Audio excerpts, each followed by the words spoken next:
मोहब्बत की दुकान खोलने वाले मोदी तेरी कब्र खुदेगी के नारे लगा रहे हैं। ये कौन सी मोहब्बत की दुकान है? क्या ये संविधान का अपमान नहीं है? क्या ये मानवता का अपमान नहीं है? उनको इसका कोई खेद नहीं है। किस प्रकार के संस्कार और वृत्तियों से पले बड़े लोग हैं ये मोदी की कब्र क्यों खोदना चाहते हैं? किसी ने पूछा था, मोदी जी आपके स्वास्थ्य का क्या राज है? मैंने कहा, मैं डेली 2 किलो गाली खाता हूं। इस सदन के अंदर मोदी को गाली देने का काम न किया हो इन लोगों ने। ये सिर्फ नारा नहीं है, इनके भीतर पड़ी हुई नफरत का प्रतिबिंब है। हमने 370 की दीवार गिरा दी, इसलिए वो मोदी की कब्र खोदना चाहते। नॉर्थ ईस्ट में शांति और विकास का राह अपनाई, इसलिए वो मोदी की कब्र खोदने पर सोच रहे हैं। पाकिस्तानी आतंकियों को घर में घुस करके जवाब देते हैं, इसलिए मोदी की कब्र खोदने की बात करते हैं। ऑपरेशन सिंदूर करते हैं, इसकी उनको परेशानी होती है और इसलिए वो मोदी की कब्र खोदते हैं। माओवादी आतंक से देश को मुक्ति दिलाने के लिए साहसपूर्ण कदम उठा रहे हैं, इसलिए मोदी की कब्र खोदती है आपको। नेहरू जी ने देश के साथ बहुत बड़ा अन्याय किया था, सिंधु जल समझौता करके। उस सिंधु जल समझौते को हमने एबेंस में डाल दिया। क्या इसलिए आप मोदी की कब्र खोदने के नारे लगा रहे हो?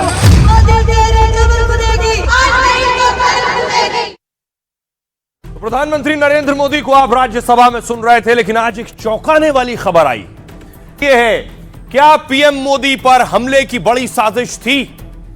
क्या प्रधानमंत्री नरेंद्र मोदी पर अटैक की तैयारी थी? कल लोकसभा में, आज पीएम मोदी राज्यसभा में पहुंचे। राज्यसभा में पीएम मोदी ने अभिभाषण दिया।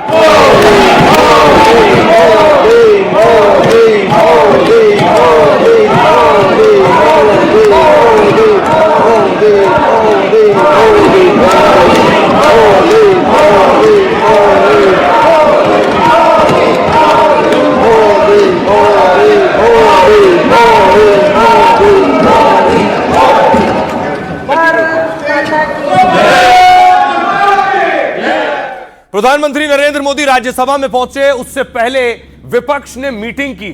इस बैठक में देखिए, राहुल गांधी मौजूद थे, मल्लिकार्जुन खड़गे मौजूद थे, रामगोपाल यादव मौजूद थे, विपक्ष के लगभग सभी नेता मौजूद थे। सुप्रिया सुले आपको नजर आ रही हैं। विपक्ष ने यह बैठक की, लेकिन विपक्ष तैयारी कर रहा था कि वो सदन में आकर कैसे आवाज उठाएगा। और सदन में कल क्या हो रहा था देखिए, सदन में कल प्रधानमंत्री नरेंद्र मोदी की कुर्सी के सामने देखिए, पीएम मोदी कहां बैठते हैं, एरो के जरिए मैं आपको दिखा रहा हूं। प्रधानमंत्री की कुर्सी जहां है, उसके ठीक सामने देखिए जरा, महिला सांसद खड़ी है, पोस्टर लेकर खड़ी है। ये विपक्ष की महिला सांसद है। ये आज खुद स्पीकर ने बताया कि प्रधानमंत्री नरेंद्र मोदी पर हमले की साजिश थी और यह साजिश विपक्ष ने की थी। एक तरफ विपक्ष के पुरुष सांसद मौजूद हैं, लेकिन महिला सांसद पीएम की कुर्सी के ठीक आगे पोस्टर लेकर मौजूद है। अब हुआ क्या, आज जब लोकसभा शुरू हुआ तो 11 बजे स्पीकर पहुंचे और हंगामा शुरू हो गया। बेल तक पहुंचे, ये सदन की मर्यादा के अनुकूल नहीं है। सदन की कार्रवाई को चलाना किसी तरीके से कोई भी स्पीकर के लिए उचित नहीं होता। सदन की कार्रवाई आज 12 बजे तक के लिए स्थगित की जाती है। तो सदन की कार्रवाई 12 बजे तक स्थगित हो गई। 11 बजे सदन शुरू होते ही, उसके बाद 12 बजे शुरू हुई, फिर हंगामा शुरू हो गया और 12 बजे फिर कार्रवाई स्थगित हुई। सदस्यों से आग्रह करता हूं कि वह सभागृह की मर्यादा को बनाए रखे, बैनर तख्तियां नारेबाजी न करे। नारेबाजी करना चाहते हैं, सभागृह का अपमान करना चाहते हैं, सभा की कार्रवाई आज 2 बजे तक के लिए स्थगित की जाती है। कार्रवाई स्थगित कर दी गई, लेकिन उसके बाद जब कार्रवाई 3 बजे स्थगित की गई तो ओम बिरला साहब ने बताया कि पीएम मोदी पर हमले की साजिश थी। कांग्रेस पार्टी के कई सदस्य माननीय प्रधानमंत्री जी के आसन पर पहुंचकर कोई भी अप्रत्याशित घटना कर सकती है। ये दृश्य मैंने सदन में देखा भी सही। इसको टालने के लिए मैंने माननीय प्रधानमंत्री से आग्रह किया कि उन्होंने सदन में नहीं आना चाहिए। अब इधर आसन में आकर जिस तरीके की घटना कर रहे हैं ये उचित नहीं है। सदन की कार्रवाई कल शुक्रवार दिनांक 6 फरवरी 2026 को मेरे पास पुख्ता ऐसी जानकारी आई कि कांग्रेस पार्टी के कई सदस्य माननीय प्रधानमंत्री जी के आसन पर पहुंचकर कोई भी अप्रत्याशित घटना कर सकते।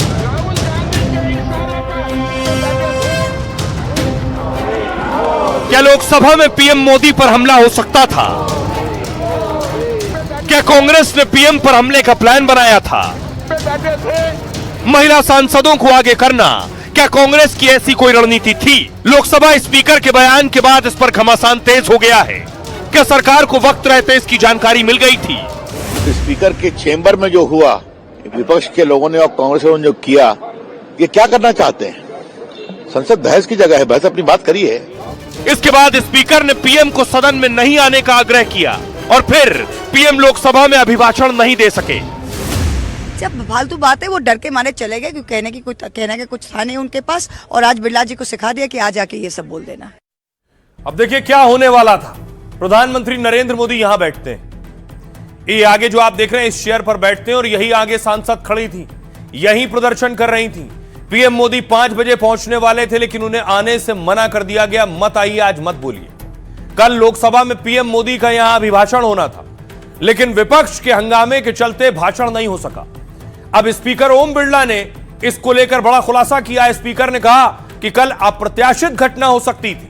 मुझे सूचना मिली थी कि विपक्ष के कई सांसद प्रधानमंत्री की सीट तक पहुंच सकते हैं। कल शाम 5 बजे लोकसभा में पीएम मोदी का भाषण होने वाला था। पीएम के भाषण से पहले विपक्ष की महिला सांसदों ने प्रदर्शन किया। वर्षा गायकवाड़ और ज्योतिमणि ने प्रदर्शन शुरू किया। सत्ताधारी पार्टी की सीटों, जिसमें प्रधानमंत्री की सीट शामिल है, उनकी कुर्सियों को ब्लॉक कर दिया गया। लोकसभा में कल काफी देर तक इसको लेकर हंगामा भी चलता रहा। स्पीकर ने कहा, मैंने पीएम को सदन में न आने का आग्रह किया। मैंने खुद कहा कि आज लोकसभा में मत आइए। यह दृश्य मैंने सदन में देखा भी। अगर यह घटना हो जाती तो अत्यंत अप्रिय हो जाता। देश के लोकतांत्रिक परंपराएं तार-तार हो जाती। इसको टालने के लिए मैंने माननीय प्रधानमंत्री से आग्रह किया। कांग्रेस पार्टी के कुछ सदस्य पीएम के आसन तक पहुंचकर कोई अप्रत्याशित घटना कर सकते थे। लोकसभा के चैम्बर में इस सदन के कुछ सदस्यों ने जिस तरह का व्यवहार किया है, वैसा इस सदन के इतिहास में आज तक कभी नहीं हुआ है। लोकसभा में राष्ट्रपति के अभिभाषण पर धन्यवाद प्रस्ताव पास हुआ। विपक्ष के हंगामे के बीच बजट सत्र के 7वें दिन बिल पास हुआ है। 2004 के बाद पहली बार हुआ कि बिना पीएम के भाषण के प्रस्ताव पास हुआ है। आज भी लोकसभा की कार्रवाई शुरू होते ही विपक्ष ने नारेबाजी की। 3 बार में करीब 8 मिनट की कार्रवाई के बाद लोकसभा स्थगित हुई। विपक्ष को स्पीकर ओम बिरला ने नसीहत दी, आप पोस्टर पंपलेट लेकर आएंगे तो सदन नहीं चलेगा।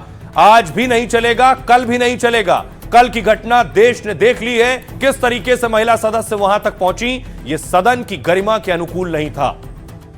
अब सुनिए जरा लोकसभा के स्पीकर, लोकसभा के अध्यक्ष ओम बिरला साहब क्या कह रहे हैं। मेरे पास पुख्ता ऐसी जानकारी आई कि कांग्रेस पार्टी के कई सदस्य माननीय प्रधानमंत्री जी के आसन पर पहुंचकर कोई भी अप्रत्याशित घटना कर सकते थे। ये दृश्य मैंने सदन में देखा भी सही।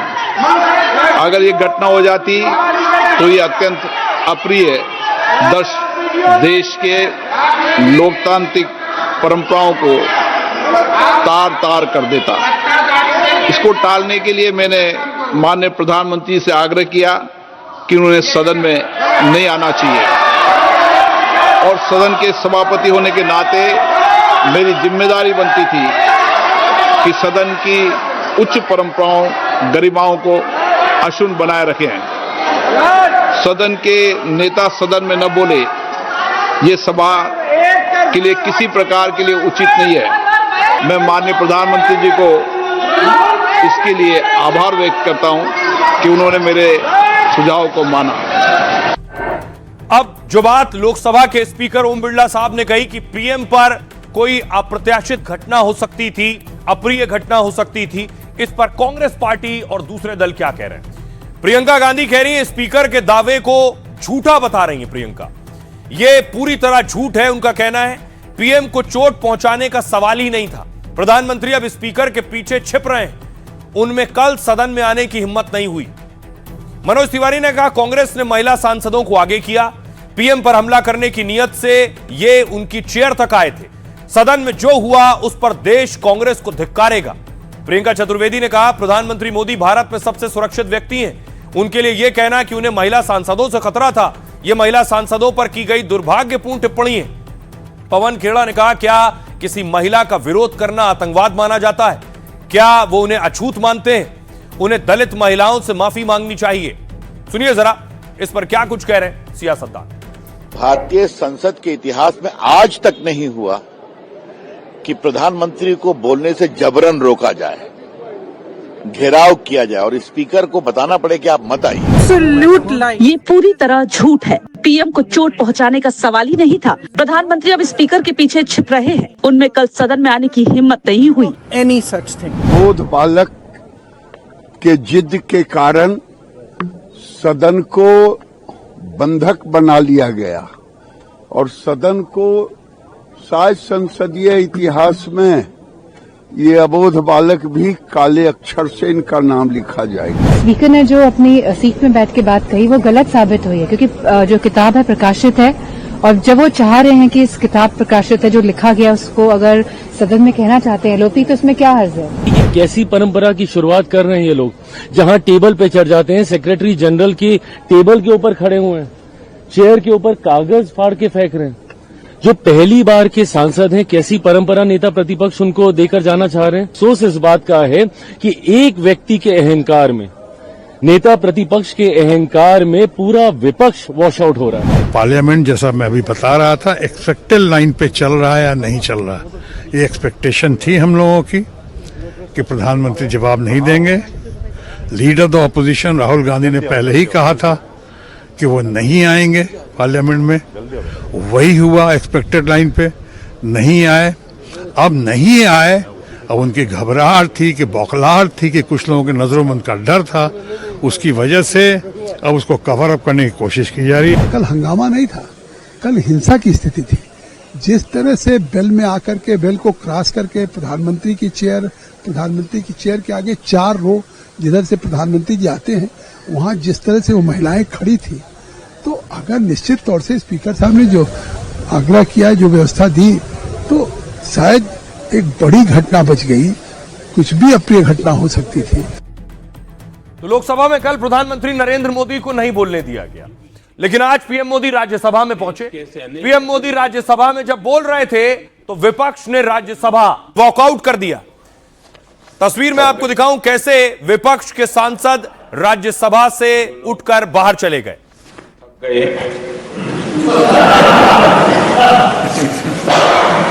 बेचारे चले गए, लेकिन कभी न कभी उनको जवाब देना पड़ेगा कि देश की ऐसी हालत कैसे बना के रखी थी कि दुनिया का कोई देश हमसे डील करने के लिए आगे नहीं आता था। आपने कोशिश की होगी, पीछे पीछे पीछे बहुत चक्कर लगाए होंगे, लेकिन किसी ने आपकी तरफ देखा भी नहीं होगा। क्या स्थिति ऐसे पैदा है? जो लोग थक गए,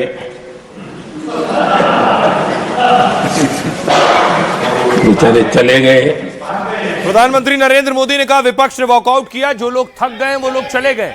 उसके बाद विपक्ष ने बाहर आकर प्रदर्शन करना शुरू किया। नहीं चलेगी, नहीं चलेगी, नहीं चलेगी, तानाशाही नहीं चलेगी, नहीं चलेगी, नहीं चलेगी। पीएम मोदी ने कल राहुल गांधी और रवनीत बिट्टू के बीच जो गद्दार और देश के दुश्मन वाली लड़ाई हुई थी, आज इस पर भी हमला किया पीएम ने।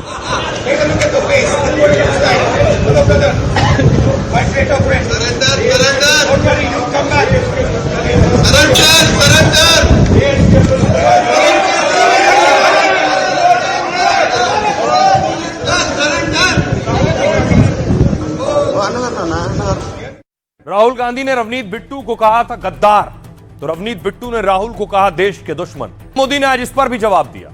राज्यसभा में पीएम मोदी ने कांग्रेस और गांधी परिवार पर हमला किया।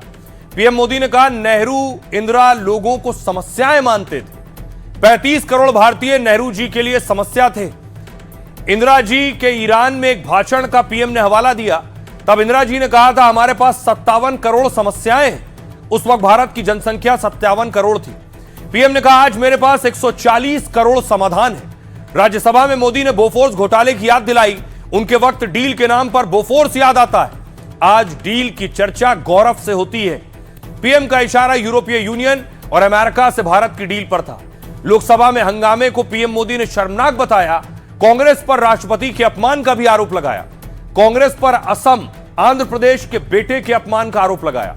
राहुल के रवनीत बिट्टू को गद्दार कहने पर पीएम ने घेरा। कहा, कल कांग्रेस के युवराज ने गद्दार बोला। पीएम ने कांग्रेस पर सिखों के अपमान का आरोप लगाया। शहादत देने वाले परिवार को गद्दार कहना शर्मनाक है। पीएम मोदी ने राहुल को शातिर दिमाग वाला बताया। पीएम ने कहा, कांग्रेस को किसी गलती पर खेद नहीं है। पीएम मोदी ने राहुल गांधी पर ताबड़तोड़ हमला बोला। मोहब्बत की दुकान वाले मोदी की कब्र खोदने के नारे लगाते हैं। ये कैसी मोहब्बत की दुकान है जो किसी नागरिक की कब्र खोदने के नारे लगाते हैं? पीएम मोदी का राहुल को लेकर तंज। कांग्रेस अपने स्टार्टअप को उठा नहीं पा रही है। गांधी परिवार को लगता है कि पीएम पद की उनकी जागीर है। गांधी परिवार पर गांधी सरनेम चुराने का भी आरोप लगाया। सुनिए जरा प्रधानमंत्री नरेंद्र मोदी को राज्यसभा में। कल सांसद को गद्दार इसलिए कहा क्योंकि वो सिख थे। ये सिखों का अपमान था, एक गुरुओं का अपमान था। और कांग्रेस के अंदर जो कूट कूट करके सिखों के प्रति नफरत भरी पड़ी है ना, उसका वो अभिव्यक्ति थी। देशवासी को कोई गद्दार कहे, ये कैसे देश सहन करेगा? और वो भी एक सिख है इसलिए गद्दार कहना बहुत दुर्भाग्य की बात है। और ऐसे लोग कांग्रेस को नहीं डुबाएंगे तो क्या करेंगे? चोरी करना जिनका पुश्तैनी धंधा है, जिन्होंने एक गुजराती की सरनेम भी चुरा ली।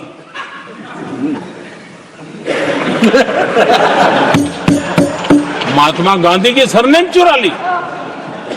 और देश की जनता इतनी समझदार कि ऐसी ऐसी पटक देती है लोगों को। अब देखिए जरा, प्रधानमंत्री नरेंद्र मोदी के बोलने से पहले राज्यसभा में हंगामा हुआ।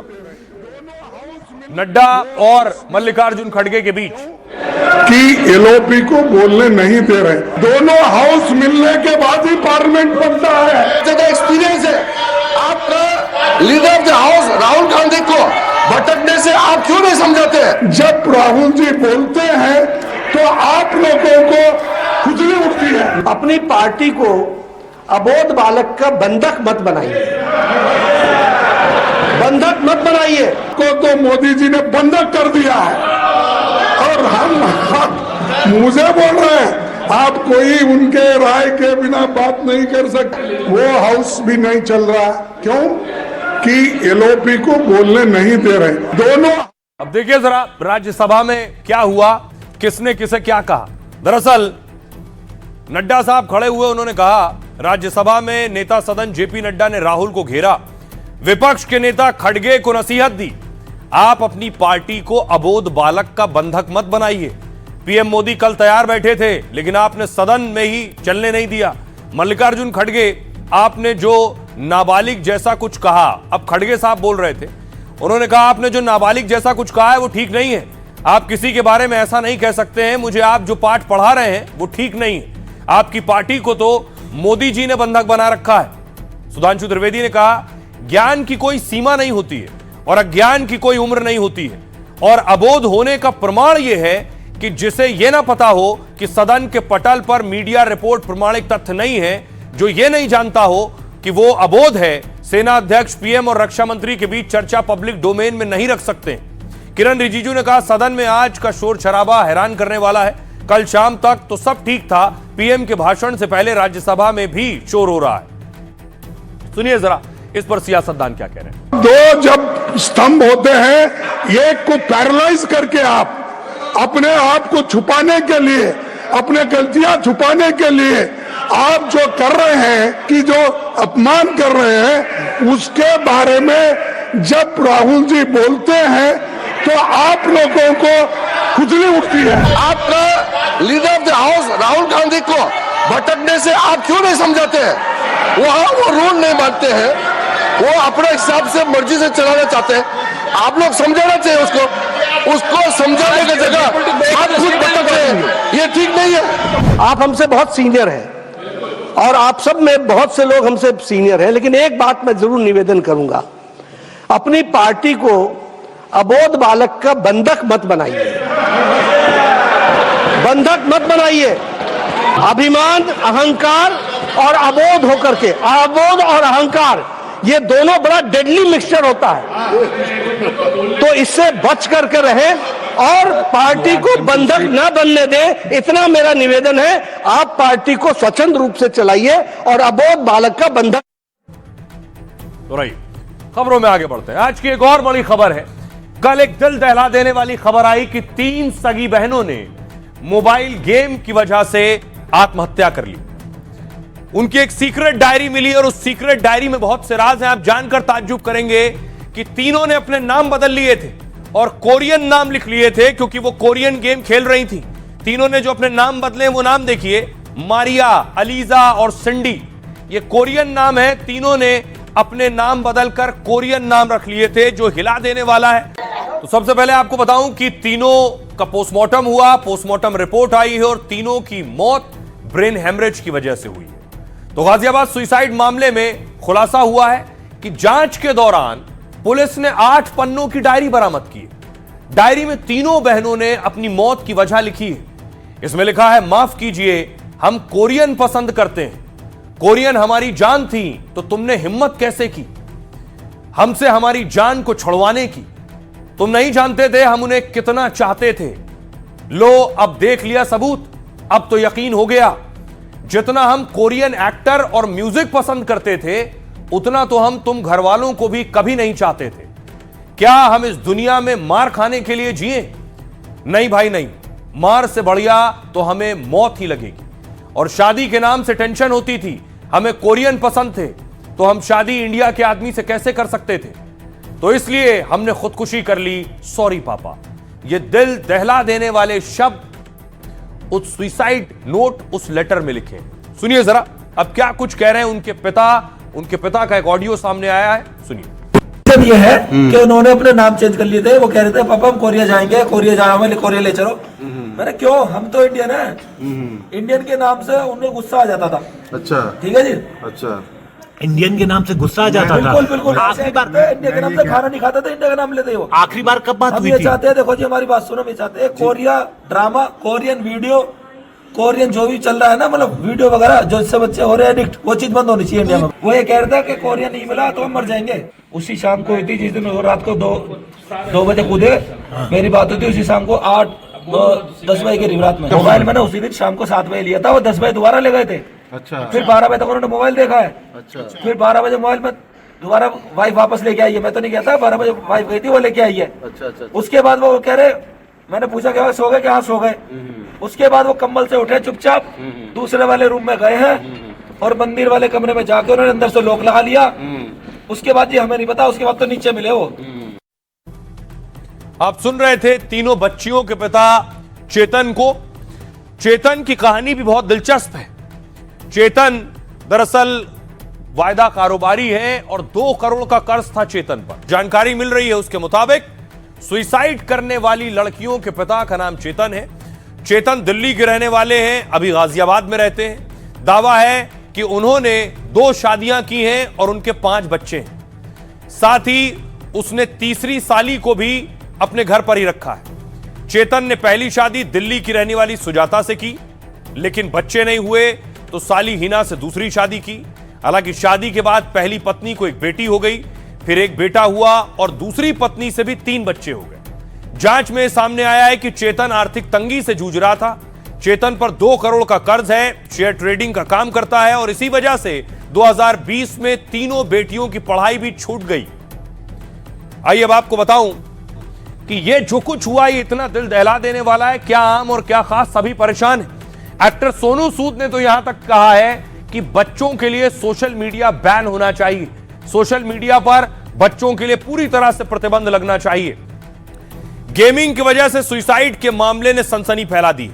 बच्चों के लिए ऑनलाइन गेमिंग सोशल मीडिया पर इसको लेकर बहस छिड़ गई है। अभिनेता सोनू सूद ने बच्चों के लिए सोशल मीडिया बैन की मांग की है। उन्होंने लिखा है, पहले भी आवाज उठाई है और मैं फिर कह रहा हूं, 16 साल से कम उम्र के बच्चों के लिए सोशल मीडिया बैन होना चाहिए। साथ ही बच्चों के ऑनलाइन गेम खेलने पर भी प्रतिबंध लगना चाहिए। बच्चों के लिए सोशल मीडिया इस्तेमाल पर पूरी दुनिया में चर्चा हो रही है। ऑस्ट्रेलिया में बच्चों के लिए सोशल मीडिया इस्तेमाल पर बैन लगा दिया गया। भारत में करीब 47 करोड़ लोग सोशल मीडिया का इस्तेमाल करते हैं और दावा है इसमें से 30% संख्या 12 से 17 साल के बच्चों की है। महाराष्ट्र में 9 से 17 साल के 17% बच्चे 6 घंटे सोशल मीडिया चला रहे हैं। अब भारत में लगातार बच्चों के लिए सोशल मीडिया पर प्रतिबंध लगाने की मांग हो रही है। आइए खबरों में आगे बढ़ते हैं। एक और बवाल की खबर है। बवाल एक फिल्म को लेकर हो रहा है, एक सीरीज को लेकर। घूसखोर पंडित पर बवाल हो रहा है। अब इसी फिल्म को, इसी सीरीज को लेकर देखिए ब्राह्मण समाज विरोध कर रहा है, नारेबाजी कर रहा है।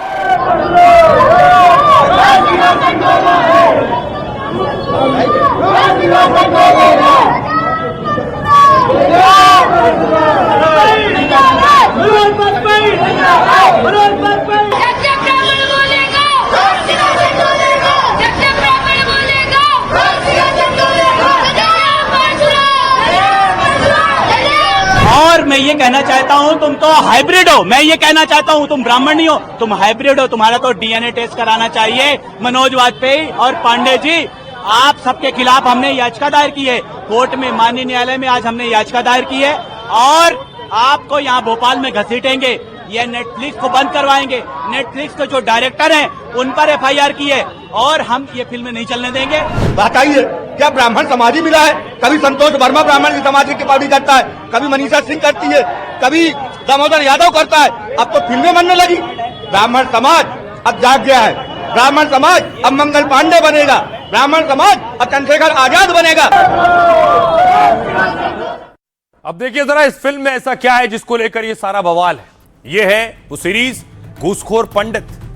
मनोज वाजपेयी की फिल्म पर विवाद शुरू हो गया है। हाल ही में एक इवेंट में फिल्म का टीजर जारी किया गया, जिसके बाद फिल्म के नाम पर सवाल खड़े हो गए। पहले सोशल मीडिया पर पंडित शब्द पर आपत्ति जताई गई और इस नाम को जातिवाद फैलाने वाला बताया गया। इसके बाद मुंबई के एक वकील ने कानूनी नोटिस भेजा। नोटिस घूसखोर पंडित फिल्म के मेकर्स को भेजा गया है, जिसमें पंडित शब्द को भ्रष्टाचार से जोड़ने पर सवाल उठाए गए। अब ब्राह्मण समाज ने विरोध प्रदर्शन शुरू कर दिया है। भोपाल में अखिल भारतीय ब्राह्मण समाज ने विरोध किया।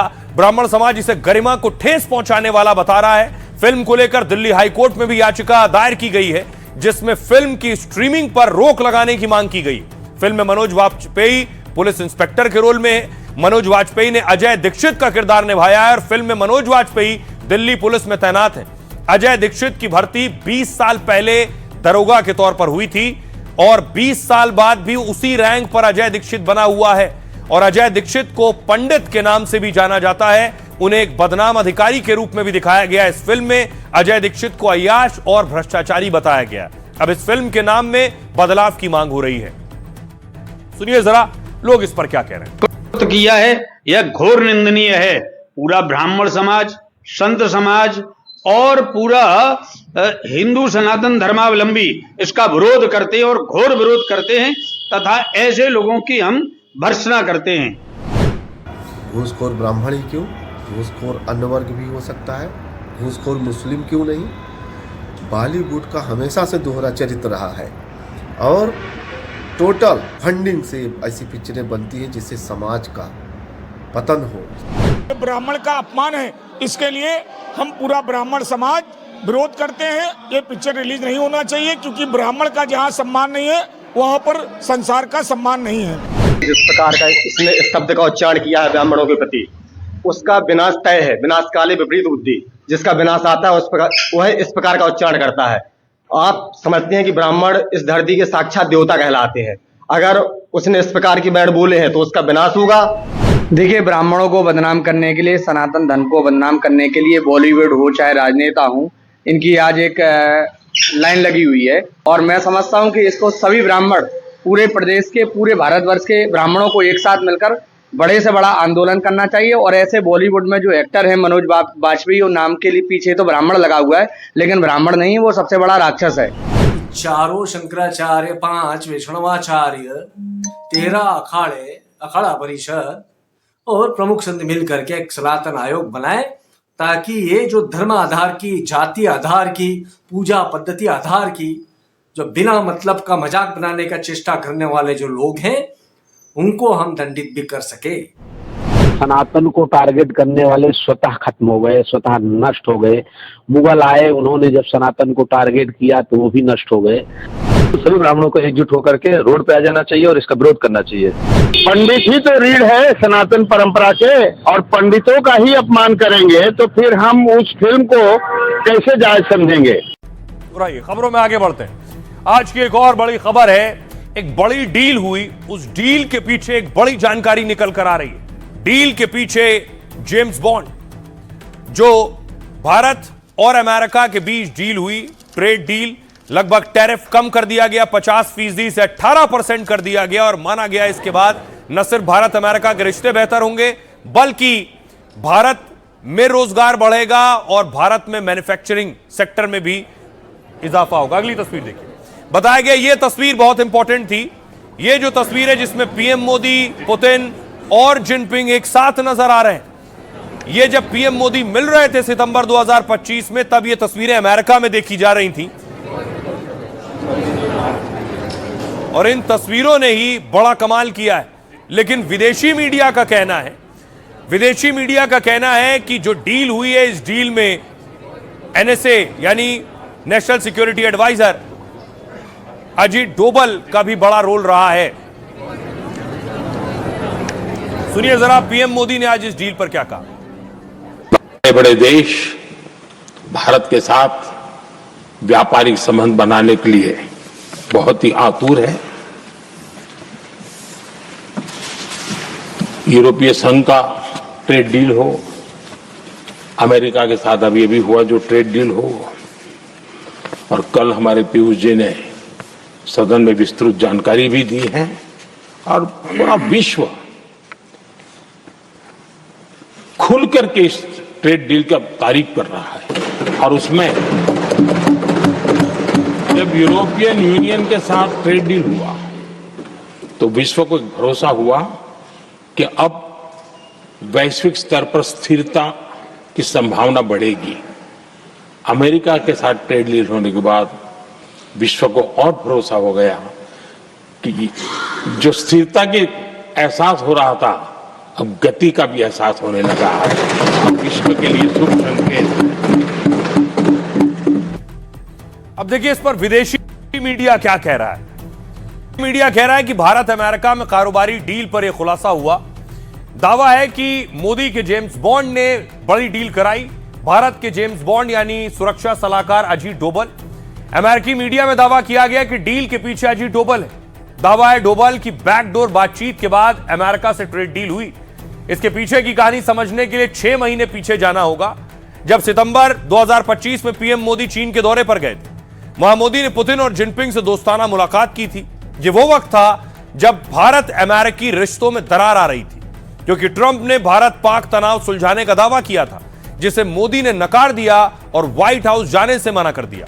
एक अंतर्राष्ट्रीय सम्मेलन में ट्रंप से मिलने से बचते नजर आए थे। इससे भड़के ट्रंप ने अगस्त में भारत पर 50% टैरिफ लगा दिया, जिससे भारत अमेरिका डील ठंडे बस्ते में गई और डोभाल ने कमान संभाली। ब्लूमबर्ग के मुताबिक national security adviser Ajit Doval को वॉशिंगटन गए वहां उन्होंने अमेरिका के विदेश मंत्री मार्को रूबियो से मुलाकात की। डोभाल ने साफ कहा, कड़वाहट खत्म कर बातचीत शुरू की जाए। हालांकि डोभाल ने कह दिया कि भारत किसी दबाव में नहीं आएगा। अगर अमेरिका का सख्त रुख रहा तो हम ट्रंप के हटने तक का इंतजार करेंगे। बस इस अल्टीमेटम के बाद जयशंकर ने भी रूबियो से मुलाकात की और धीरे धीरे रिश्तों में जमी बर्फ पिघलने लगी और ट्रंप का रुख बदला। कुछ महीनों बाद ट्रंप ने मोदी से फोन पर बात की और डील का ऐलान कर दिया। लेकिन यह विदेशी मीडिया की रिपोर्ट है, लेकिन भारतीय विदेश मंत्रालय इस रिपोर्ट को खारिज कर रहा है। सुनिए। क्वेश्चन रिगार्डिंग रिपोर्ट, ब्लूमबर्ग की रिपोर्ट के बारे में आपके प्रश्न के संबंध में मैं कहना चाहूंगा कि उस रिपोर्ट का कोई आधार नहीं है। ऐसी कोई बैठक या यात्रा नहीं हुई है। देखिए हालात क्या है। बलूचिस्तान पोस्ट के रिपोर्ट में हमलों को लेकर बहुत बड़ा दावा किया गया। उसके मुताबिक 120 घंटे से पाक सेना और बीएलए में जंग चल रही है। दावे के मुताबिक बीएलए के हमलों में 280 पाकिस्तानी सैनिक मारे गए। पाकिस्तानी सुरक्षा बलों की 100 से ज्यादा पोस्ट तबाह कर दी गई। पाक सेना ने दावा किया कि बीएलए के 145 लड़ाकों को मार गिराया। 12 शहरों के 64 इलाकों में दोनों का आमने सामने लड़ाई हो रही है और कई सैन्य चौकियों से पाकिस्तानी सैनिक भाग खड़े हुए। बलूचिस्तान में 30 सरकारी संपत्तियों पर कब्जा किया गया। कुल 53 जगहों पर बलूच आर्मी ने कब्जे का दावा किया है। बलूच लड़ाके ग्वादर में चीन के प्रोजेक्ट्स को भी निशाना बना रहे हैं, जिसके बाद चीन की जिनपिंग सरकार ने बड़ा फैसला लिया है। ग्वादर में चीन ने अपने सभी ग्राउंड ऑपरेशन रोक दिए फिलहाल। दरअसल बलूचिस्तान के ग्वादर में चीन और पाकिस्तान के प्रोजेक्ट चल रहे हैं। चाइना पाकिस्तान आर्थिक गलियारे की रीढ़ ग्वादर बंदरगाह है और लेकिन बढ़ते हमलों के चलते वहां चीन ने कामकाज फिलहाल बंद कर दिया है। तो आनन फानन में शाहबाज मुनीर ने बलूचिस्तान की ओर दौड़ लगाई। बीएलए के विद्रोह और हमलों के लिए पाक ने भारत पर ठीकरा फोड़ दिया है, यानी मारे खुद जा रहे हैं और जिम्मेदार भारत को बता रहे हैं। पाक फौज ने मुनीर के आगे दावा किया कि भारत की मदद से हमले हो रहे हैं। पहले भी पाक अपने घर के विद्रोह के लिए भारत को जिम्मेदार बताता रहा है, मगर भारत सरकार ने हमेशा कहा है पाक अपने अंदरूनी मसले सुलझा नहीं पा रहा है। बेवजह अपनी नाकामी छिपाने के लिए भारत पर झूठे आरोप लगाता है। बताऊं कि अब पाकिस्तान की सेना और मुनीर के सपने में भी बीएलए की महिला फिदायीन आ रही हैं। बलूच लिबरेशन आर्मी के लड़ाकों में महिला और पुरुष दोनों शामिल हैं, जो पाकिस्तानी सेना और पुलिस से हथियारों के दम पर लोहा ले रहे हैं। एक्सपर्ट और बीएलए के मुताबिक बलूचिस्तान में हालात खराब हैं। पाकिस्तानी फौज का दमन इतना है कि आवाम त्रस्त हो गई। इसलिए बड़ी संख्या में महिलाएं न सिर्फ सड़कों पर प्रदर्शन कर रही हैं, बल्कि कई बलूच महिलाएं तो बंदूकें उठाकर पाक फौज से लड़ रही हैं। बीएलए की कई महिला फिदायीन हैं जो आत्मघाती हमले कर रही हैं। बाकायदा बीएलए की मजीद ब्रिगेड में शामिल होकर धमाके कर रही हैं। मजीद ब्रिगेड बीएलए का फिदायीन दस्ता है जो सुइसाइड अटैक करता है। अब देखिए नई सुइसाइड बॉम्बर, इनका नाम है यास्मा बलूच उर्फ जरीना। यास्मा बलूच उर्फ जरीना हाल ही में मजीद ब्रिगेड में शामिल हुई। बलूचिस्तान के पसनी में पाक फौज के खिलाफ लड़ रही थी। इस दौरान जरीना के साथ उनके पति वसीम उर्फ जरबर भी मौजूद थे। दोनों एक सुरक्षा शिविर पर हमले में लड़ते हुए इनकी मौत हो गई। अगला नाम है शारी बलोच का। शारी बलोच को बीएलए में ब्रह्मश नाम से भी जानते थे। दावा है पाक सेना ने 2024 में इनके परिजनों को अगवा कर लिया था, जिसके बाद शारी बलोच बीएलए की मजीद ब्रिगेड में शामिल हो गई। अगला नाम है गाजी दुरजान बलोच। गाजी दुरजान बीएलए की फतेह स्क्वाड का हिस्सा आएंगे और दावा है गाजी दुरजान उच्च प्रशिक्षित महिला कमांडो हैं।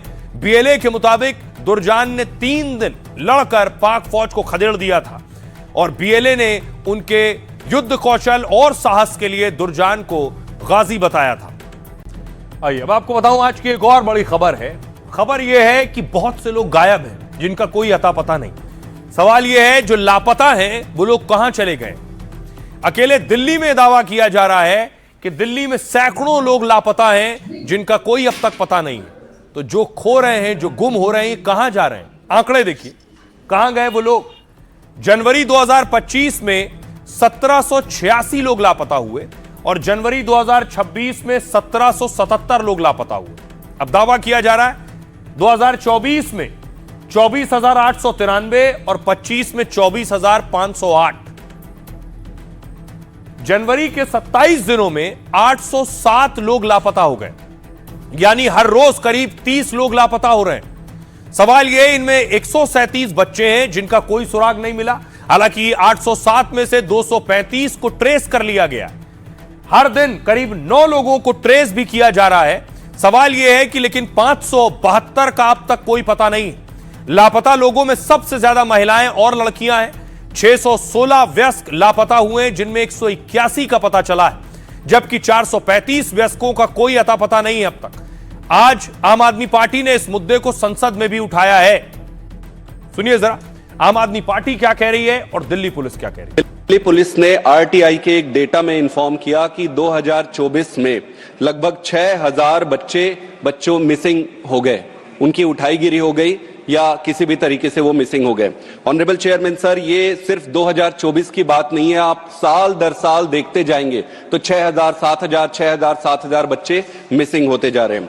इसमें 72% जो मिसिंग हो रहे हैं बच्चे वो गर्ल चाइल्ड है। तो अगर एक साल में 6,000 बच्चे गायब हो रहे हैं तो डेली आप देखेंगे 17 बच्चे मिसिंग हो रहे हैं, और अगर हर 1.5 घंटे में एक बच्चा मिसिंग हो रहा है। दिल्ली में सैकड़ों लोगों को गायब होने की खबर है और ये आंकड़े 700-800 हमारी जानकारी में है।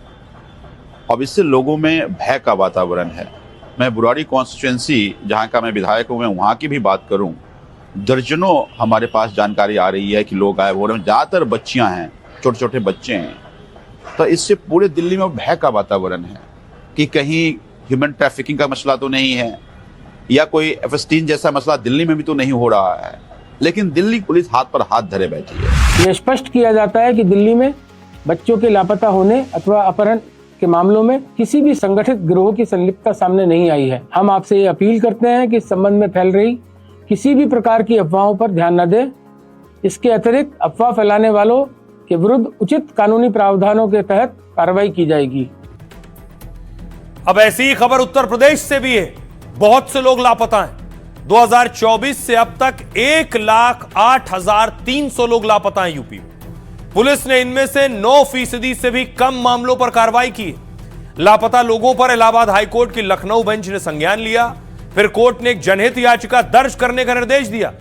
बुधवार को हाईकोर्ट ने जनहित याचिका पर सुनवाई की और पुलिस के सुस्त रवैये पर सख्त नाराजगी जाहिर की है। हाईकोर्ट ने लापता लोगों को लेकर यूपी पुलिस को फटकार लगाई। कोर्ट ने FIR दर्ज करने और कार्रवाई में देरी पर चिंता जताई है। कुछ मामलों में FIR दर्ज करने में 17 महीने तक की देरी हुई है। सुनवाई के दौरान बेंच ने सरकार से विस्तार से जवाब मांगा है। साथ ही अगली सुनवाई पर DGP को मौजूद रहने का निर्देश दिया। अब इस मामले की अगली सुनवाई 23 मार्च को होगी। आइए खबरों में आगे बढ़ते हैं और आज की एक और खबर है। भ्रष्टाचारी के घर मिला काला खजाना। आपको चीन लिए चलता हूं। चीन में एक कैसे अफसर के घर, मेयर के घर देखिए ये सोना मिला है।